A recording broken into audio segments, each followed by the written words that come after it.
अच्छा, बाज़ औक़ात हमसे गलती हो जाती है या हमारे पास टाइम शार्ट होता है, हम ये प्रोसेस करते नहीं हैं, हमें पता नहीं चलता भी किस फंक्शन की वैल्यूज़ बड़ी रहती हैं, किस फंक्शन की वैल्यूज़ छोटी रहती हैं। अगर तो हम जिसकी वैल्यूज़ बड़ी हैं उसको पहले लिख लें, जिसकी वैल्यूज़ छोटी उसको बाद में लिख लें, तो आंसर हाल हाल में पॉजिटिव आ जाएगा। अगर मुझसे ये सिलेक्शन गलत हो जाती, मैं इस फंक्शन को फर्स्ट फंक्शन की जगह पे ले आता, इसको जी की जगह पे ले आता, तो सिर्फ इतना फ़र्क पड़ेगा कि लास्ट पे आकर मेरे पास एरिया के साथ नेगेटिव का साइन आ जाएगा, नेगेटिव साइन आ जाएगा, तो तब भी कोई मसला नहीं है। हम लास्ट लाइन पे जाकर लिख देंगे कि since area is always positive we neglect the negative sign, तो नेगेटिव साइन छोड़ के एरिया क्या कर लेंगे, पॉजिटिव कर लेंगे। तो ये तो हो गया बड़ी, यानी जिसकी बड़ी वैल्यूज़ हैं उसके नीचे और जिसकी छोटी वैल्यूज़ हैं उससे ऊपर एरिया लिखने का कुलिया। बाज़ का तो हमें वो कहता है भी area between the two curves निकालें। बिटवीन द टू कर्व्स का मतलब होता है कि हमने उसकी न्यूमेरिकल वैल्यू चेक करनी है, उसमें ये नहीं देखना भी कौन सी कर्व की वैल्यूज़ बड़ी हैं और कौन सी वैल्यूज़ छोटी हैं। तो उसके लिए हम शॉर्टकट काम ये करते हैं कि इसका मॉड ले लेते हैं, यानी fx मनफी gx का मॉड ले लेते हैं, यानी जो भी वैल्यू बड़ी हो, जो भी वैल्यू छोटी हो, पॉजिटिव आ जाए नेगेटिव आ जाए, हमने मॉड लेने का मतलब ये है कि उसके साथ नेगेटिव का साइन क्या कर देंगे, नेगलेक्ट कर देंगे। तो नेक्स्ट एग्जांपल सॉल्व करते हैं। वो कहता है भाई find area of the region bounded by y is equal to sine x and y is equal to cos x. एक कर्व है y is equal to sine x, एक कर्व है y is equal to cos x, और कहाँ से कहाँ तक ये भी उसने हमें क्वेश्चन में दे दिया, 0 से π/2 लिमिट्स दे दी। तो अब हमने देखना ये है कि जब 0 से π/2 तक जाएंगे तो कौन सी कर्व्स की वैल्यूज़ बड़ी रहती हैं और कौन सी कर्व्स की वैल्यूज़ लेस रहती हैं। तो फिर उस तरह छोटा सा टेबल बना लेते हैं, 0 रखेंगे। अब ये इंटरवल है 0 से π/2, 0 से π/2, 0 से 90 डिग्री, इसके दरमियान में 2-3 स्टेप बनाते हैं, π/6 यानी 30 डिग्री, 45 डिग्री और 60 डिग्री। अब 0 पे ये यहाँ लिख लेते हैं साइन एक्स, यहाँ लिख लेते हैं कॉज एक्स। 0 का साइन 0, 0 का कॉस 1, π/6 30 डिग्री, साइन 1/2 और कॉस 3√2, 3√2 ये होता है 0.5 और ये आ जाएगा 0.6। इसका मतलब है ये वैल्यू बड़ी, ये वैल्यू छोटी। जब π/4 पे जाएंगे ये भी 1/2 स्क्वायर रूट, ये भी 1/2 स्क्वायर रूट, इसका मतलब यहाँ पे वैल्यूज़ इक्वल, यहाँ पे ये वैल्यू बड़ी, ये वैल्यू बड़ी। तो 0 और 45 डिग्री के दरमियान, 0 और π/4 के दरमियान काज की वैल्यूज़ बड़ी हैं और साइन की वैल्यूज़ छोटी। नेक्स्ट चलते हैं, जब एंगल हो जाएगा 60 डिग्री का तो 60 का साइन 3√2 और 60 का काज 1/2। अब काज की वैल्यू लेस हो गई और जो π/2 पे जाएंगे तो साइन π/2 1 और काज π/2 0। इसका मतलब ये हुआ कि 45 डिग्री के बाद साइन की वैल्यूज़ बड़ी होंगी और काज की वैल्यूज़ छोटी हो गई हैं। तो जो इंटरवल उसमें दिया था उस पूरे इंटरवल के दरमियान हमेशा एक ही फंक्शन की वैल्यूज़ बड़ी नहीं रहती, एक जगह के ऊपर एक फंक्शन की वैल्यूज़ बड़ी हैं, साइन की छोटी हैं, और फिर दूसरी जगह के ऊपर साइन की वैल्यूज़ बड़ी होंगी और काज की वैल्यूज़ क्या हो गई, छोटी हो गई।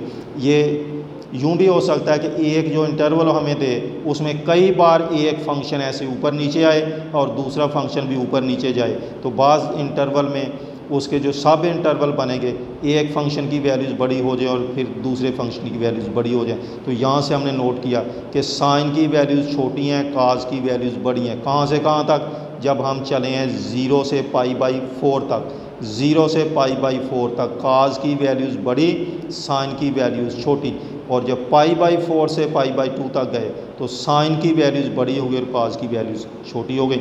इस तरह हमें एरिया दो हिस्सों में तकसीम करना पड़ेगा। जो टोटल एरिया हमारे पास बनेगा उसके दो हिस्से बनाएंगे, 0 से π/4 तक और π/4 से π/2 तक। जब 0 से π/4 तक चलेंगे तो काज की वैल्यू फर्स्ट, साइन की वैल्यू बाद में, और जब π/4 से π/2 तक जाएंगे तो साइन पहले और काज बाद में।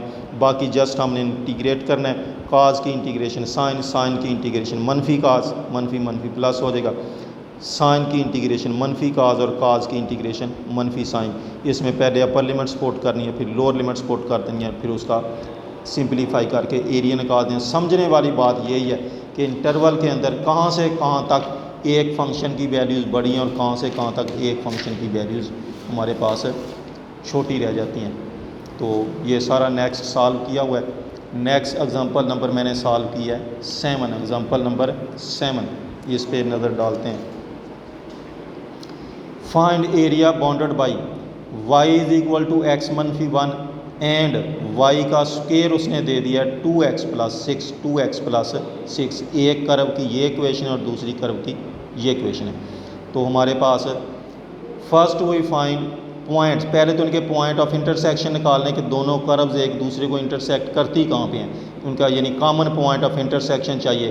तो ये y की वैल्यू x - 1 है, ये y का स्क्वायर है, इनको सॉल्व करना है। इस y स्क्वायर की जगह पे ये y की वैल्यू पुट कर देते हैं। तो ये इक्वेशन नंबर 1, ये इक्वेशन नंबर 2, इनके point of intersection find out करने के लिए तो हमने ये साइड पे सारा सॉल्व किया हुआ है। आपने क्या किया, ये y की वैल्यू यहाँ पुट कर दिया है। तो x - 1 का स्क्वायर 2x + 6, ये स्क्वायर खोलेंगे, इन इक्वेशनों को एक तरफ लाएंगे, सॉल्व किया और ये आ जाएगा -1 से 5 तक, ये नेगेटिव वैल्यू, ये पॉजिटिव वैल्यू। ये दोनों कर्व्स दो दफ़ा एक दूसरे को इंटरसेक्ट करेंगी, जहाँ पे x - 1 होगा और y कितना होगा, x कितना होगा 5।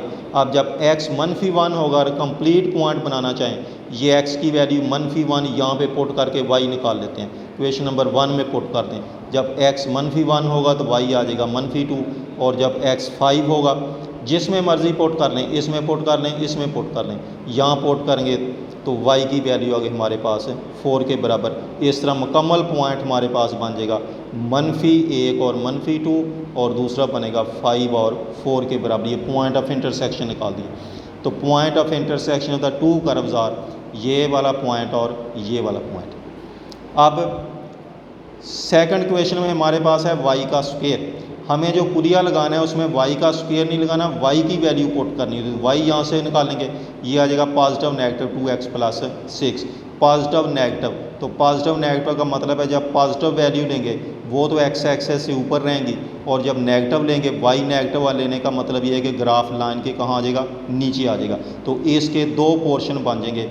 जब y पॉजिटिव रखेंगे, जैसे पहली डेफिनेशन में लिखा था कि अगर तो ये y की वैल्यू x एक्सेस से ऊपर है तो एरिया निकालने के लिए साथ पॉजिटिव का साइन, अगर नेगेटिव आ जाए तो एरिया निकालने के लिए साथ नेगेटिव का साइन। इसके दो पोर्शन बन जाएंगे। हमें दो क्वेश्चन सॉल्व करने पड़ेंगे, एक दफ़ा ये पॉजिटिव वैल्यू के लिए और एक दफ़ा ये नेगेटिव वैल्यू के लिए। तो उससे फिर आसान रास्ता ये है, हम यूँ करते हैं कि जैसे हमने ये फंक्शन लिखा हुआ है हमारे पास, y x की शेप में लिखा है, y फंक्शन है x का, यहाँ मैं x की वैल्यू निकाल लेता हूँ y की शेप में, और यहाँ से भी x की वैल्यू निकाल लेता हूँ किसकी टर्म में, y की टर्म में। तो फिर मेरे पास फंक्शन दोनों y में चेंज हो जाएंगे।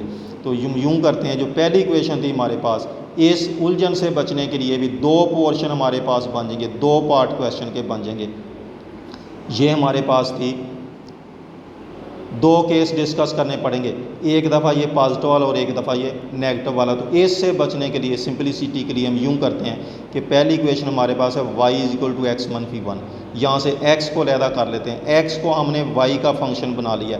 अब मैं लिखूँगा x फंक्शन बन गया y का, यानी f(y), यहाँ से भी x अलहदा निकाल लेते हैं। तो x हमारे पास बन जाएगा x y का स्क्वायर -6 सारे के बाई 2 जी। तो x लिख हो गया किसकी शेप में, y की शेप में। अब यूँ समझे क्वेश्चन में x मैंने दिया हुआ, y की शेप में दिया हुआ है।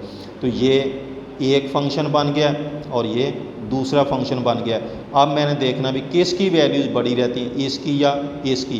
तो यहाँ पे y लिखेंगे जैसे x लिखते थे। अब कहाँ से कहाँ तक चेक करना है, अब हमने लिमिट्स भी y की लेनी है। अगर मैं विद रिस्पेक्ट टू x लेता तो लिमिट्स लगाता -1 से 5।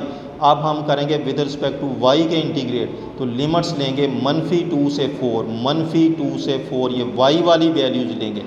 तो ये -2 और लास्ट पे 4 लिखना है, इनके दरमियान में कोई पॉइंट लगा लेते हैं, -1 लगा लेते हैं, 0 लगा दिया, 2 लगा दिया, 3 भी लगा सकते हैं, -1 भी लगा सकते हैं, 1 भी यहाँ पे लगा सकते थे। दो पॉइंट्स एंड वाले लेने हैं, उनके दरमियान में 1-2 पॉइंट्स लेने हैं।